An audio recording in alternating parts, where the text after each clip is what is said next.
Good morning, everyone. My name is Charles Moore, and I'm joined today by Arthur Chen. And we're going to go through some fundamental details around the study permit process and the how to arrive into Canada as an international student.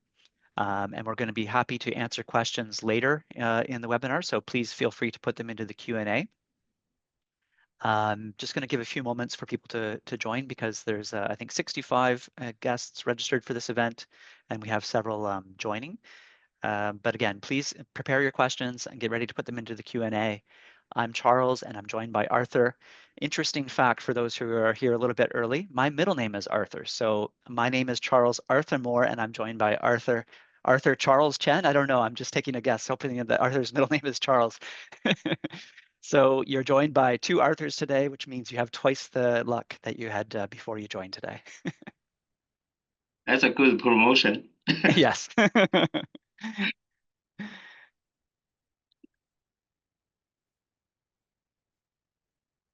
All right, so it looks like we've the people have stopped joining, so I think we're ready to begin.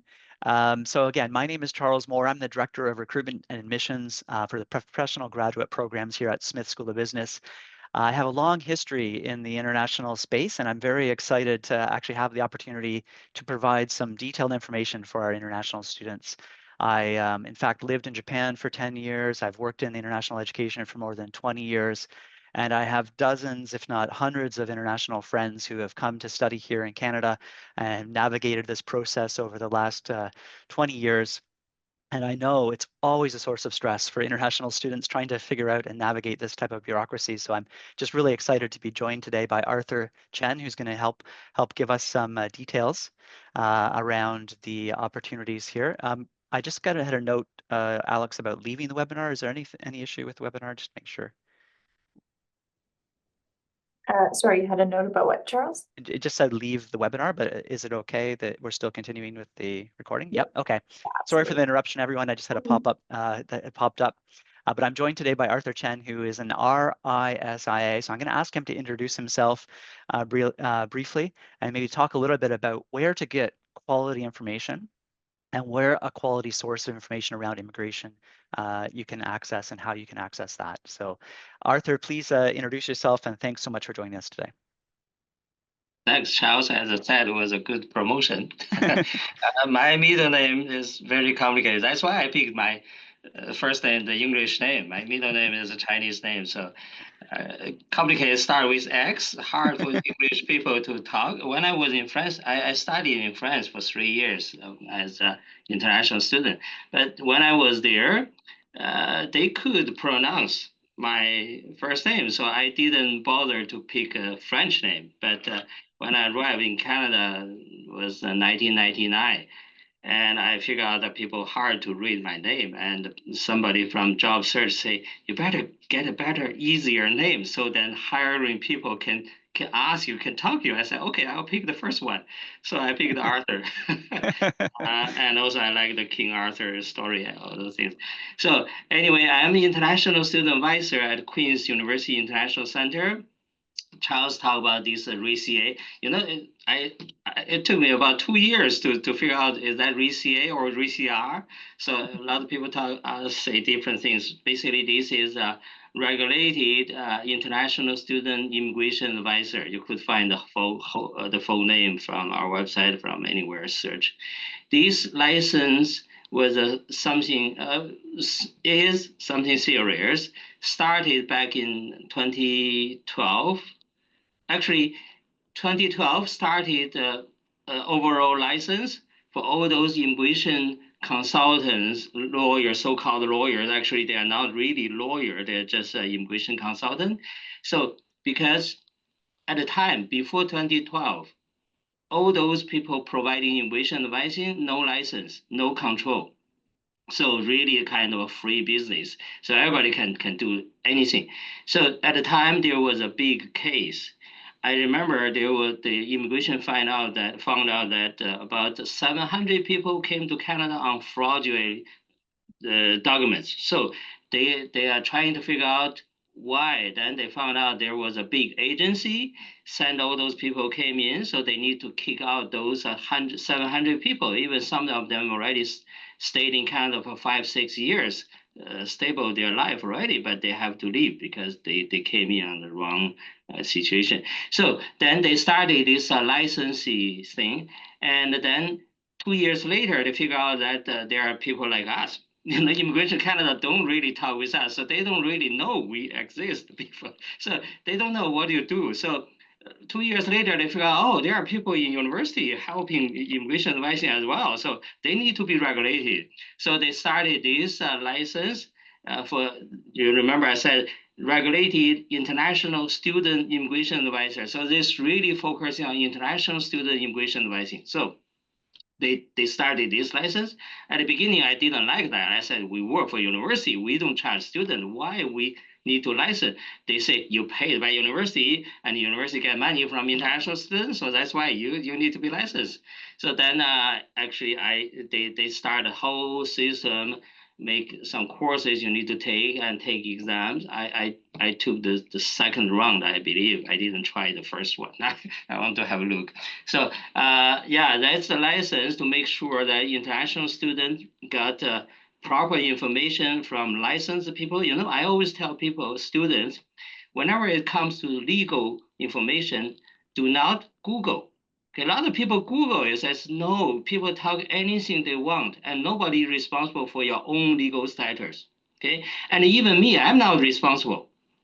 I have to say that because my responsibility is to advise you. I tell you what's the right thing to do. And you do it or not, that's not my problem, basically. Okay. I'm not following up, say, have you followed what I told you? No, I'm not. So I just tell you what's the right thing to do and get you get out of my office, you do whatever you want. That's not my business. So that's why it's very important. You need to understand you are responsible for your own legal status. So that's why you need to get correct information. There's only one official immigration kind of website, is the IRCC website. And I just talked with Charles, somebody told me, I keep following CIC News. I said, CIC News is agency. Okay, so they use that name for a long while. They have rights to use that name. I believe they register. But IRCC used to be called CIC, Citizenship Immigration Canada. So that's why CIC News sounds so official. But CIC News is not CIC.ca. Okay, so CIC.ca, that is Immigration Canada. Now it's IRCC. So only official information from IRCC or information from people like us with license. And if you hear anything incorrect and you find out that people told you not licensed, you could file a complaint to Immigration Canada. Okay, check IRCC's website. You can tell them that somebody told me some information they are not licensed, and Immigration Canada will follow up with those people. Okay, so that's about the RECA. Okay, I'll go get back to Charles to continue. I don't want to take too much time here. Thanks, Arthur. I think the important takeaway for the audience here is that there are official sources of information and there's a regulated space. So I think it's worthwhile for you as an international student to identify those quality, valuable sources of information. And certainly Arthur is one of those who can speak authoritatively about the current process. So today we're going to go through some simple introductions, look at how to apply for the study permit, go into detail about the provincial attestation letter, the PAL. This is a new requirement. Talk about financial support and commitment, some processing times, look at post-graduation work permits and spousal open work permits, and then talk about the permanent residency, and then go to Q&A. Just for an overall goal of this is to provide base level information for all of our international students. And we will be able to send this recording out to you so you can review it later. Of course, if you have any questions, feel free to ask your application advisor or recruitment advisor, and we'll be sure to put you in contact with the correct resource to get that information. But before I begin, Alex, I'd love to run a quick poll, if that's okay. So I see several students from different destinations on the call. We want to run a very brief poll just to see what your main area of interest is. And the goal of this is that in the future, we'll come up with, we'll prioritize new webinars and events like this, and we'll go into depth around these areas. So Let me know, Alex, when the poll is ready and we will launch it. It has just been launched, Charles. Awesome. So you should be able to, as an audience member, click one of these choices. So what are the biggest area of concern for you as an international student? Is it program content, accommodation, study permit details, post-graduation work, path to permanent residency, or something else? So we will look at this after the session and plan future events. So thank you so much for doing that and for completing the results. So while you're doing that, we will continue on the slide. Again, I'm joined here by Arthur and myself, and we'll start to go through some basic information. So how do you apply? I was trying to kind of summarize this in very succinct steps. You have to organize your documents, and then you have to apply online. But Arthur, maybe you can give us more detail about what is included in the documentation that you have to prepare and get ready for. Okay, you know what?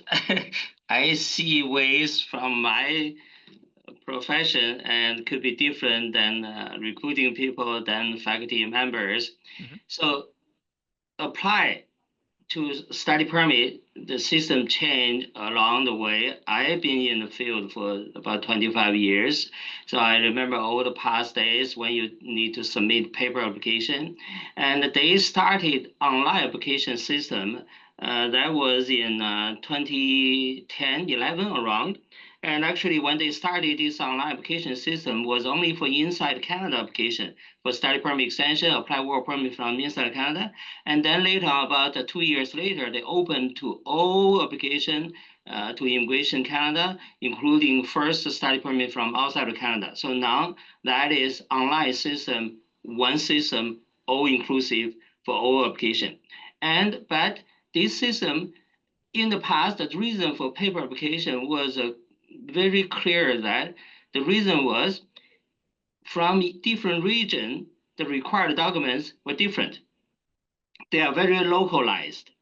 And for some country, when you apply, they ask you for some documents only very targeting for your own situation, the local environment, financial situation, all those things. For example, for financial, we probably will talk about later. So for financial, when they ask for bank statement, those kind of things will be very easy for people in Canada, like similar countries. But for some countries, it's hard to collect those information. Bank is different system, and somebody just say, I always talk about people from a farm. They have 100 cows. How much it counts? So it's hard to count how much it value. So all those things is very localized. Those local visa officers understand much better. And that's why those applications should be processed better to be processed with local visa officer, not the visa officer in Ottawa, because they don't really understand what the country looks like.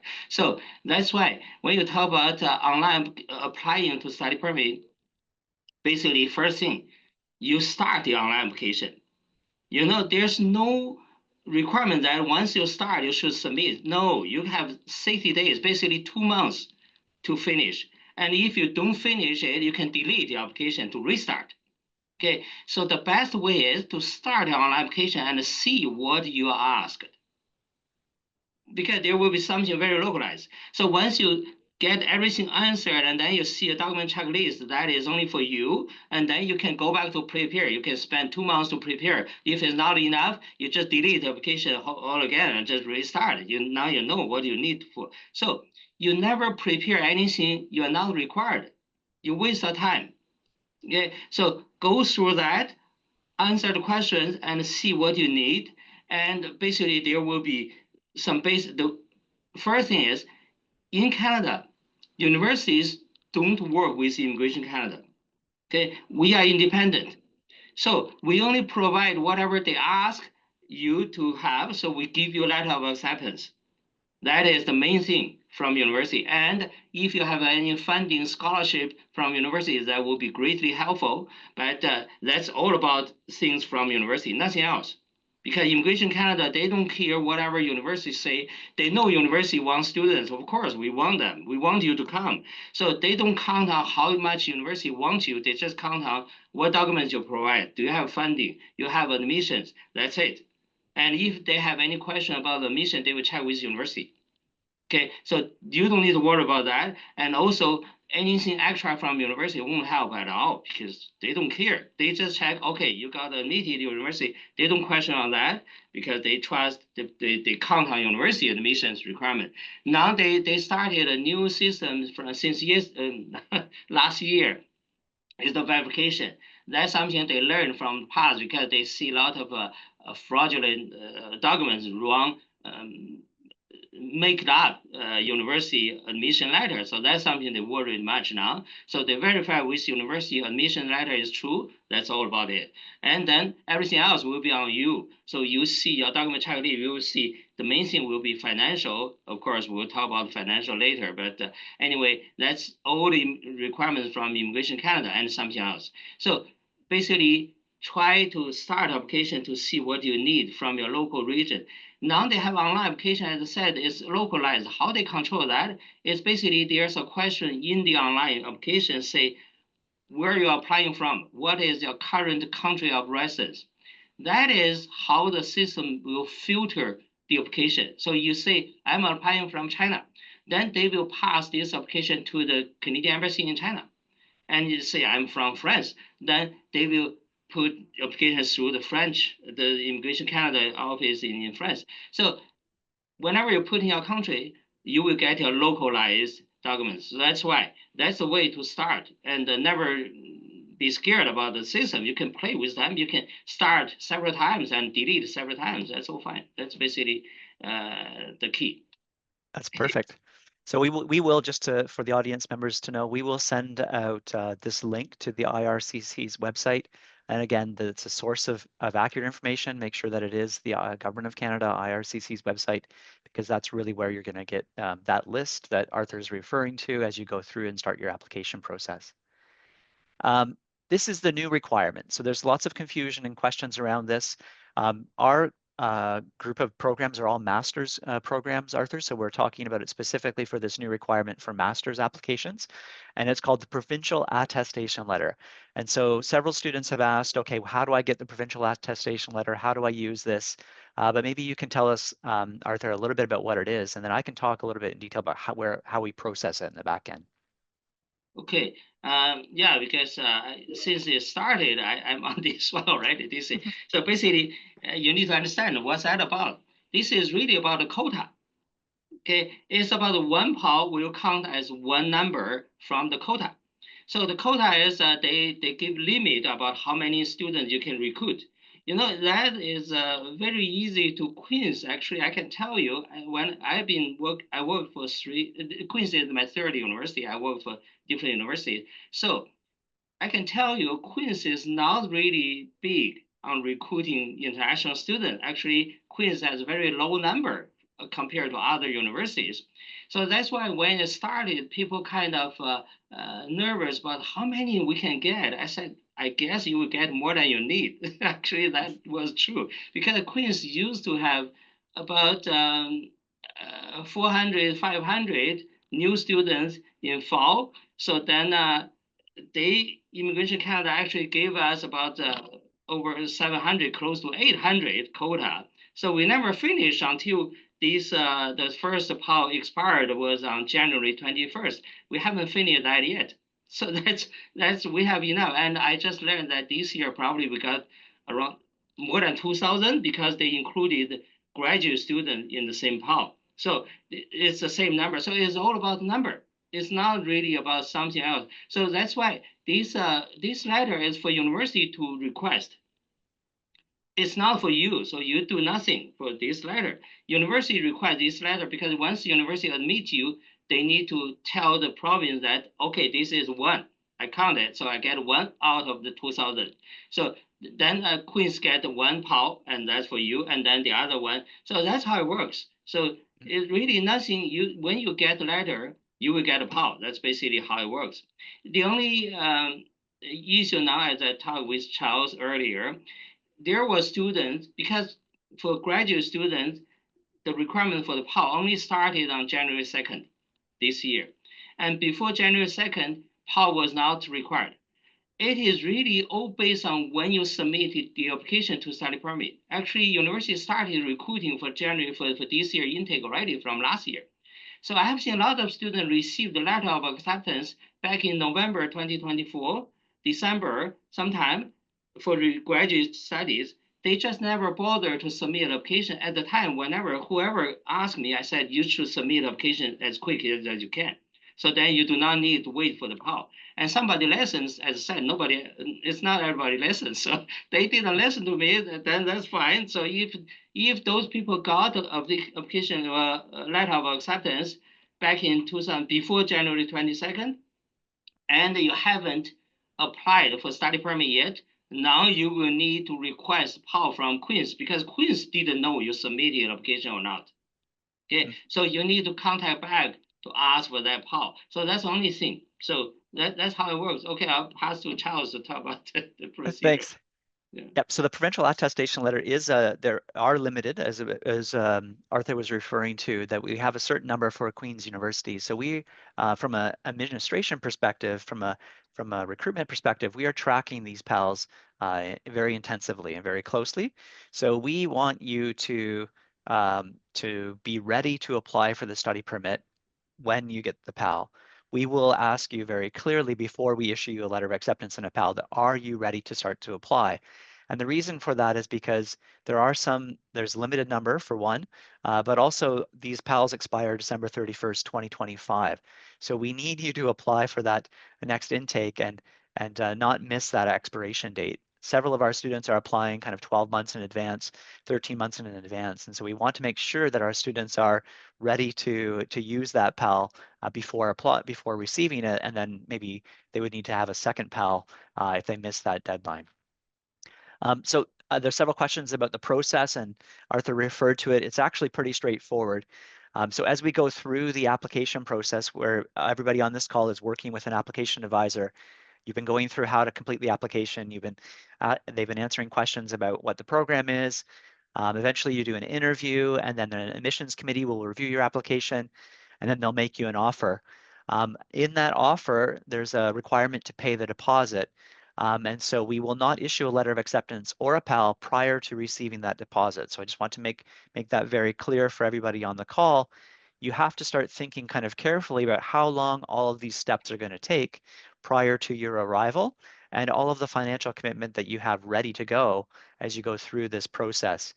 Because once we issue you the LOA and the PAL, we expect you to apply for that study permit within 4 weeks.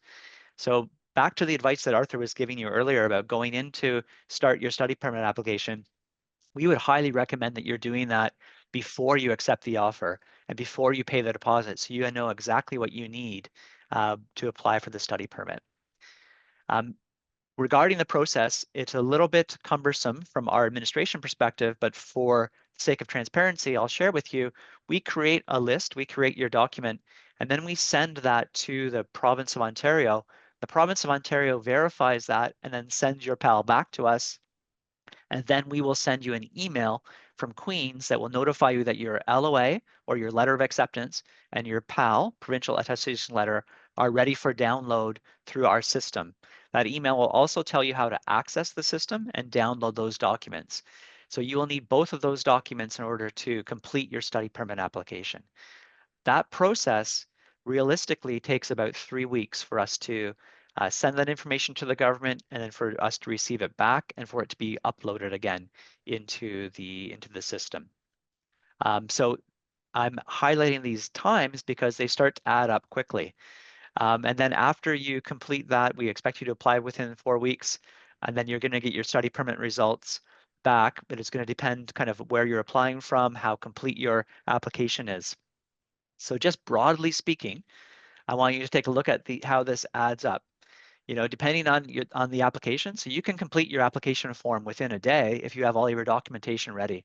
But if you start by completing the application form, and then you start to submit the transcripts, and then you start to submit the reference letters, and then you set up your interview, and then the admission committees review it, it takes realistically 4 weeks, and that's pretty quick. We have several students who can take 8, 10, 12 weeks to complete their application. it takes us time to process that deposit, because when you pay the deposit, it comes into a central account, and then we have to reconcile it and find its way back to your student file. So again, realistically, it takes 2 weeks to make sure that we are tracking that deposit amount correctly. And then it's going to do you have the PAL process, and then we do the study permit application, and then you get the results. So realistically, you're looking at between 14 and 24 weeks to get your study permit sorted out. Now you can accelerate that quickly by being prepared and being ahead of schedule. So I think my advice on this slide is really, before you're ready to accept that offer, you need to make sure that you have all of your documentation as close to possible as ready to go, and that will speed up the process. So if we're looking at 14 to 24 weeks, we have start dates at the end of April. We have start dates at the beginning of May. We have start dates in June and July. Almost every month we have a start date for one of our programs. If you're planning to start at the end of April, you are really close to the deadline. If not, it's impossible. It may even be impossible to reach that deadline.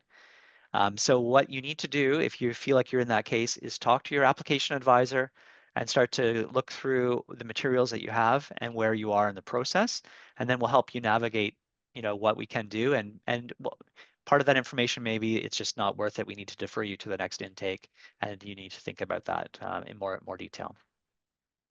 But again, I think what I want the audience to take away is that it takes time to complete these steps. And so you need to have a realistic expectation of how long it's going to complete those steps. It's going to take to complete those steps, and then start to work back with your study plan and how you're going to get there.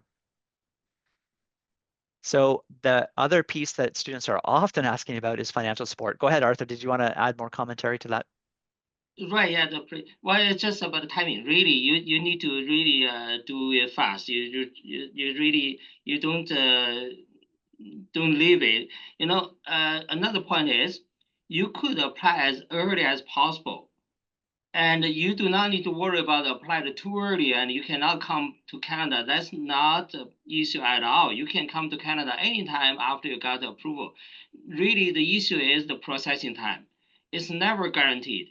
Okay, it's never guaranteed. You check Immigration Canada, you probably will see the processing time estimation. That is only estimation. They never guarantee you to get that. And also you see how immigration system changing so fast during the time. If you don't apply, it could be something else happen. I can tell you, see, people didn't apply last year, so now they need a PAL. And if they submitted last year, they don't need PAL anymore. So you do as fast as you can. And also, once you got approved, even in some cases, people, in case they need to defer to next intake, the approval will give you about 15 months. Also, it's a long period to allow you to enter Canada. So if you got anything happen, you approved for, say, for May intake, and then you need to defer to next May. But you got approved in April, you can use the same approval come next May. You do not need to reapply. Okay, approval has a long period to allow you to enter Canada. So do as early as you can. Great advice. So now I want to talk a little bit about proof of financial support, because I know in conversations and just connections with my friends, this is often one of the areas that slows down their application completion, because they start to think about the financial support after the application has started or after they've been admitted into the program. I would honestly recommend to anybody on this call is you should be thinking about the financial support at the same time you're thinking about which program you're going to apply to, and which programs are going to be suitable for you. And the reason that is because there are some requirements to demonstrate that you have enough funds to support yourself while you're in Canada, and that includes tuition, studying, and living expenses. And so maybe, Arthur, I can just ask you to comment about financial support and kind of what you've seen as examples of proof of financial support, and how you can how you can prepare for this as a student. Sure, that's always the hard part and always a lot of questions. And I can tell you it is very, very important. And for all the study permit refusals, over 95%, if not more than that, refusals came from financial reason.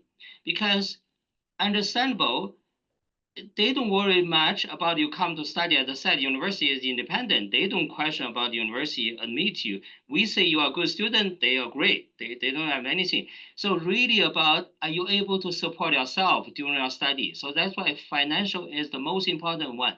But also it's really hard to say what is good. There's no really clear line because every case is different. As I said, you have 100 cows and I have $1 million in the bank. So is that comparable? I don't know. So it depends on the system. So it depends on situation, country. So only thing you can do is prepare as much as you can. And you need to understand, you need to see it from a visa officer's point of view. Okay, see if you are a visa officer, you're gonna verify this application, and you understand it's not easy for the visa officer to either deny or approval. It's not that they always give you a hard time. No, they have somebody checking their work. So you agreed, you approved. Why? You denied. Why? And they could be brought to court. You know, when we study those cases, there are immigration officers show to the court to testify why I approved this guy, why I refused this guy. So not easy for them either. So that's why they check very carefully. So sometimes, you know, people, I remember there was a student really upset about refusal. And then I had a meeting, Zoom meeting with him. I asked, so what do you provided? So he said, I have a house renting and that's the money. I said, that's not something really countable. You know, I have a house renting still, but I worry every month, will I get the rent? If they refuse to pay me, what I should do. So that's always something bother me. So that's the same thing, something you cannot really count on. It could be a supporting addition. So you also like you have a stock. So that's worth very much, but overnight could be down to zero. It's never countable unless you sell all those. That become cash. Then that's countable. So, but still also even cash is not fully countable. It depends on how you get the cash, right? So all those things, like you have $1 million in the bank, and then you can go to casino and finish it up overnight. So that's why those things, that's why they need, although you see this website, or I probably share you later the website, you can see they listed all those things you can provide, but it's not about they say you have to.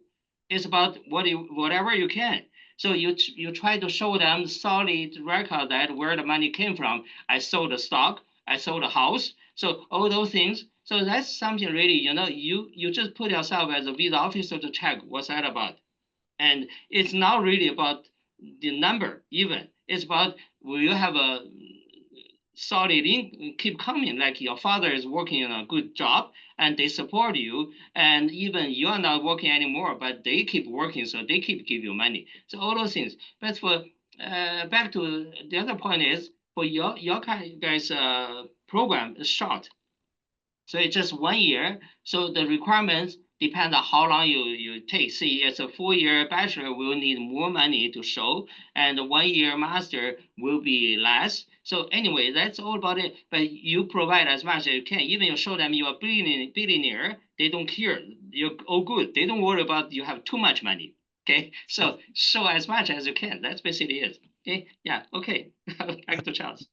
That's great. So just again, to my point about processing time is that you need to have this, you need to be considering this at least while you're going through the application process, because this event is going to come up. This requirement to prove that you can support yourself is going to either prevent or assist you in arriving in Canada.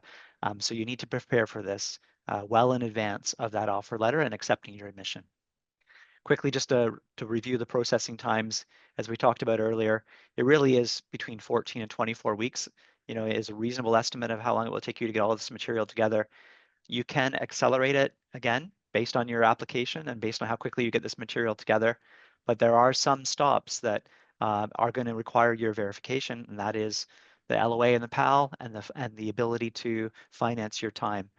So please think about these timelines and think about them seriously. There's no way to kind of circumvent this, to accelerate it, or to kind of go past those. This is just the way that these processing times unfold. So with reference to the processing time, there is a site through IRCC that you can check the estimated processing times. I think that's the way to put it.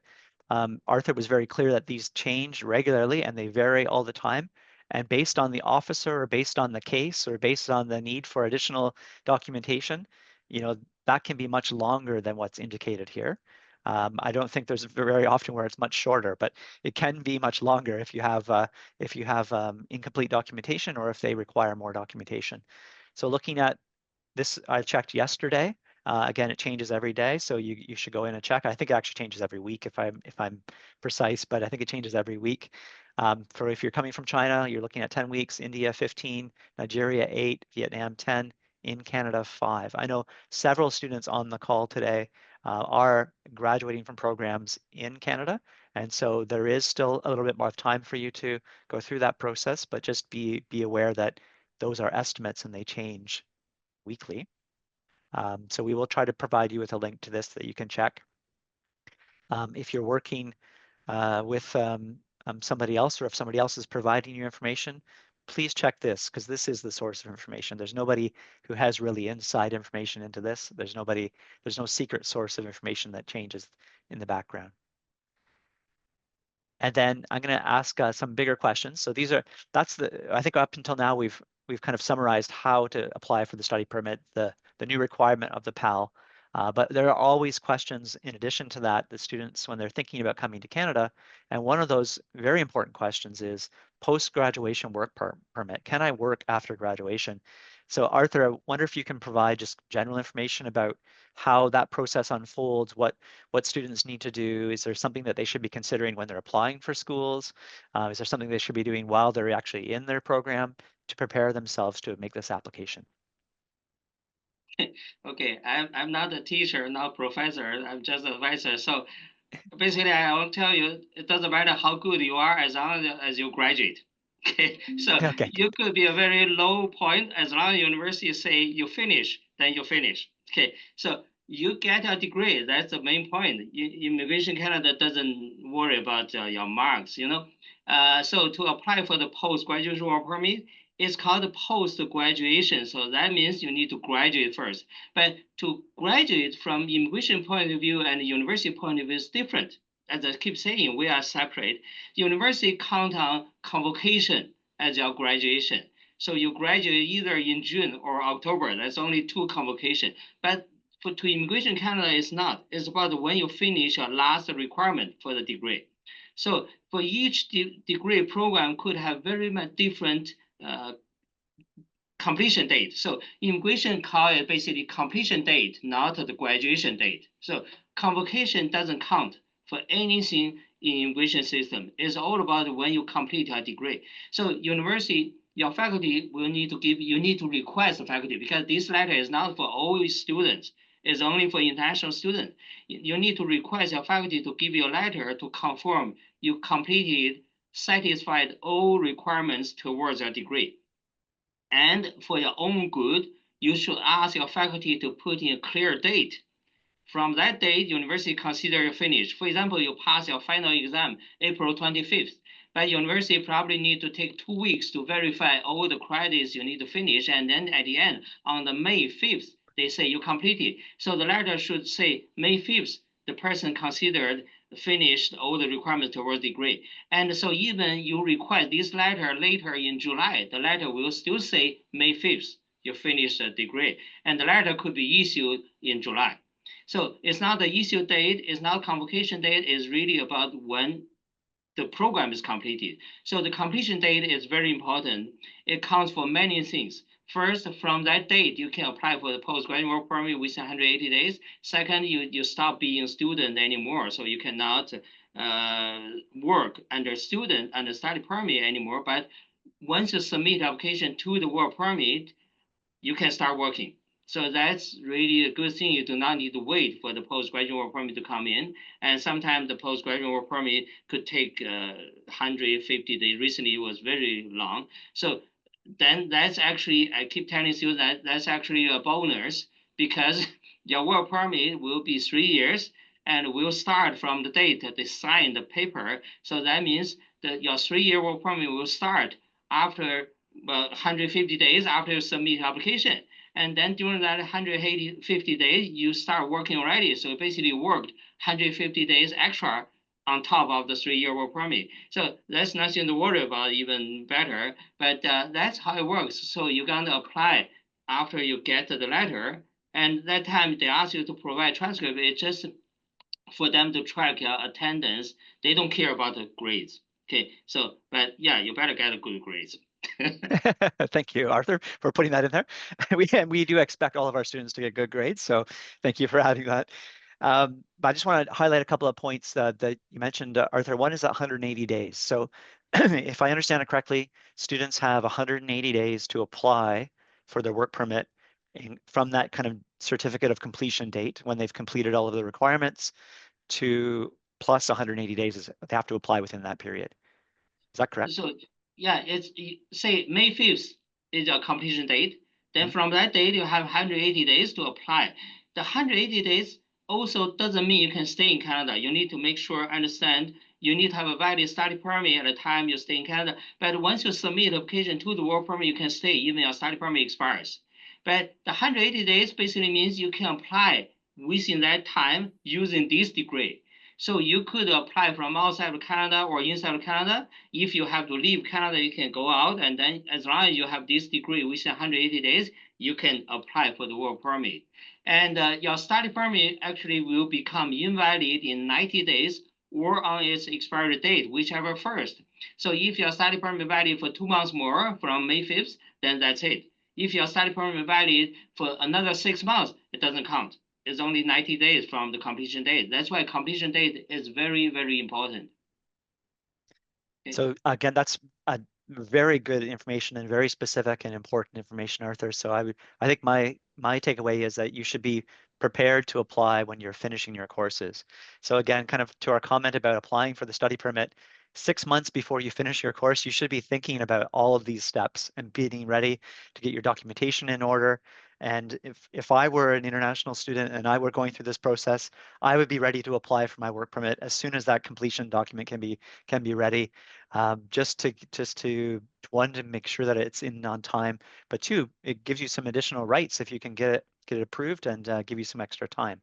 So again, a key takeaway here is that completion date is what is determining the countdown for the 180 days. From a program perspective, all of our master's programs are 12 months or longer. So I believe, Arthur, that entitles our graduates to apply for a post-graduation work permit up to 3 years. Is that correct? That's right. You know what? A lot of people talk about the immigration changes in these days, and they are so feared. Like they talk about all those restrictions more. Actually, there was a very big one, a very good one, was back in February 2024.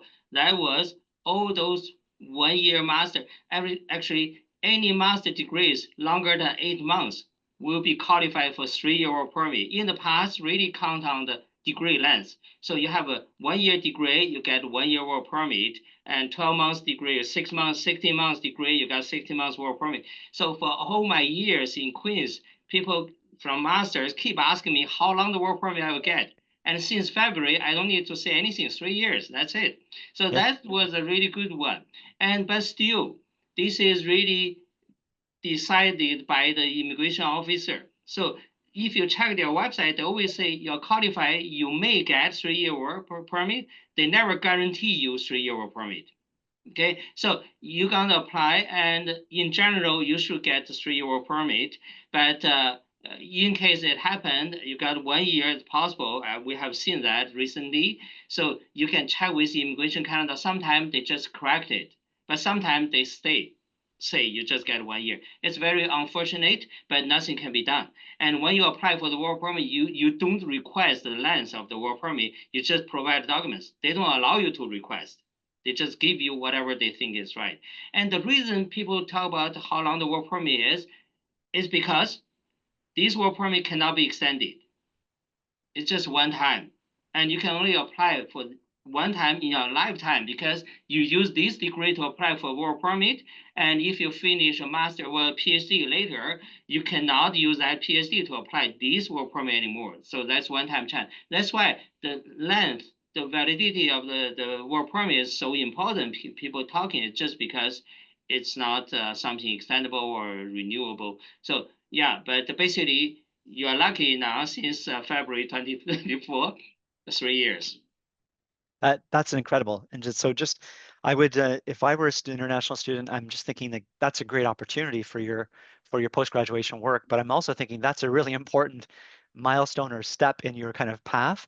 And so again, if I'm seeking advice, I want to talk to a RISA or a registered immigration consultant, somebody who can actually help me with the details, because I think that's a really important step in your journey. It's worthwhile putting the resources behind it to make sure that you're doing that properly, I think. So one of the reasons, of course, post-graduation work is fantastic, a fantastic way to earn some experience, earn some money to establish your career. But several students are also thinking about, I'll come back to the open work permit for that. Several students are thinking about, permanent residency ultimately. And so they're often thinking about the experience that they gain during that post-graduation work period, contributing to their application for the permanent residency. So I'm wondering if you can just talk generally, Arthur, about how master's degrees, our programs, of course, but all master's degrees and the work experience gained in post-graduation work, right, post-graduation work period, can help with the permanent residency. I think it's important to say that it helps. It doesn't guarantee. It's whenever you're applying, we're not guaranteeing you anything, but there is some benefit to doing a master's degree in Canada and gaining work experience here. So can you maybe provide information about that, Arthur? Sure, when it comes to the permanent residency stuff, uh, I always say there's no need of advisor actually, as long as you're good on internet. It's not like international student program. They do need advisor because a lot of things not so clear. So they need to get more clarification from people like us, because even you check immigration in Canada, sometimes the language is hard to understand. But when it comes to permanent residency, because millions of people across the world checking that every day, so they have to make it very clear. It's just about how you check it. So it's very easy actually. From Immigration Canada website, you just check under immigrants, and then it's all under the express entry. You just go by express entry how it works. Then you can see all those the essential information and all public there. And this express entry, I can tell you for all my years in this field, this is the best ever system. Compared to the past, was first come, first serve.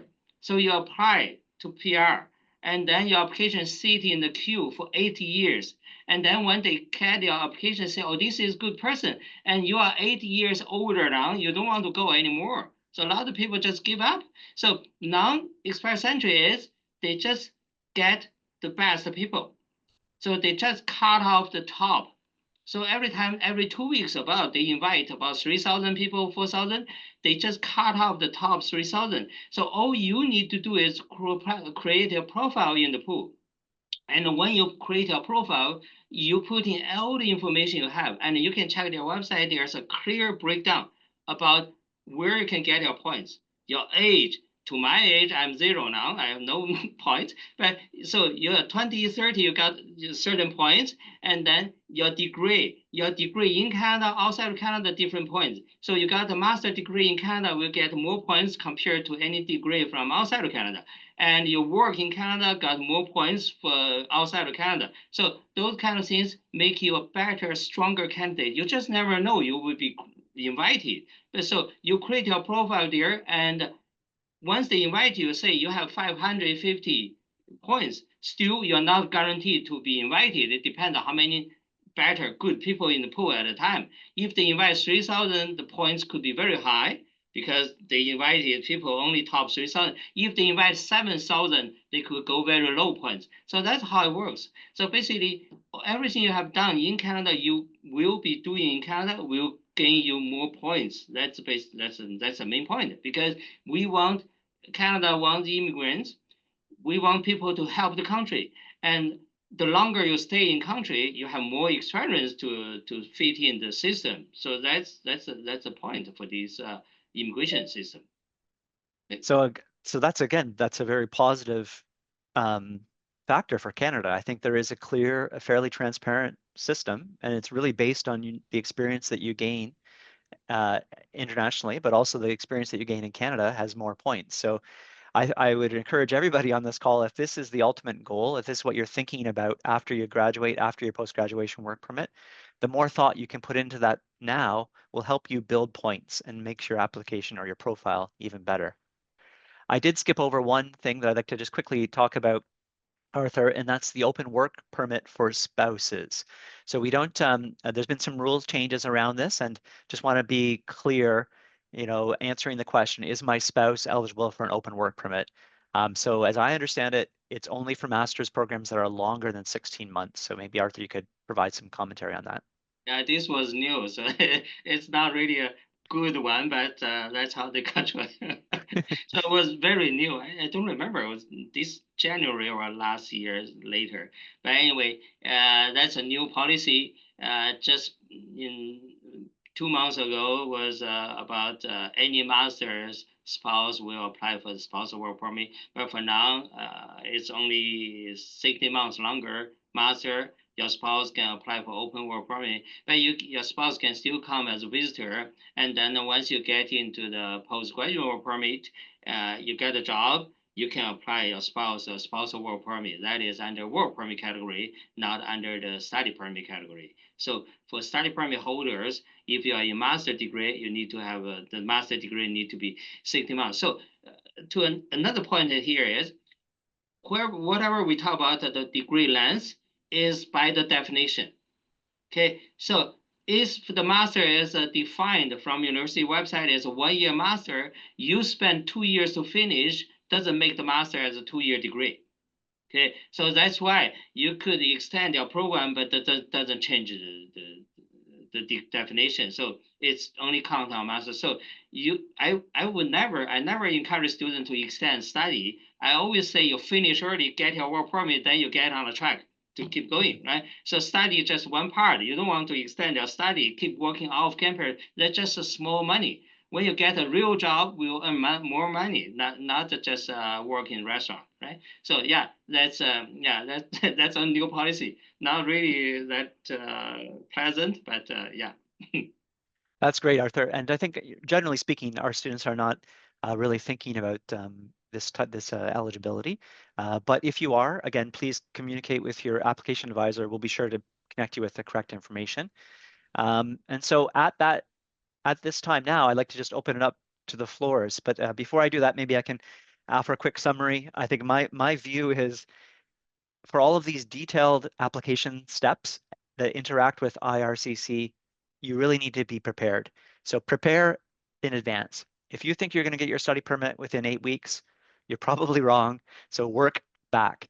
If you think you're going to get your work permit approved, within a month of graduating or finishing your programs, you're probably wrong. So work back, And if you think you're going to get your PR as soon as you get your open work permit or your post-graduation work permit, you're probably wrong. So start thinking back again from that point.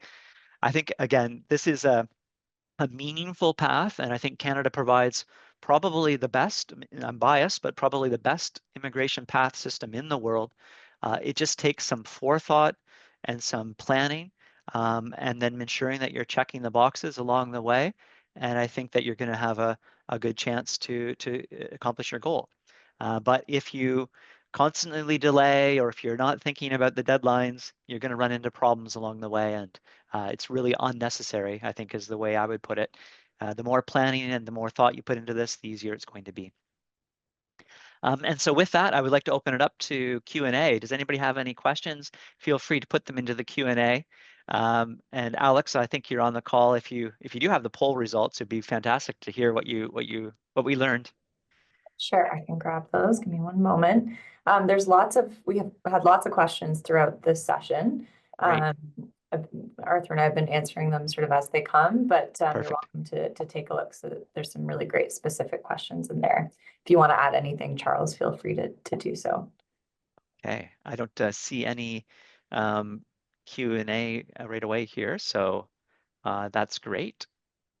If there are no questions, then we'll be sure to follow up and provide kind of links from this presentation, as well as more information. If you require it, feel free to reach out to us. We'll either connect you with Arthur, or we'll connect you directly to a website that that provides the answer.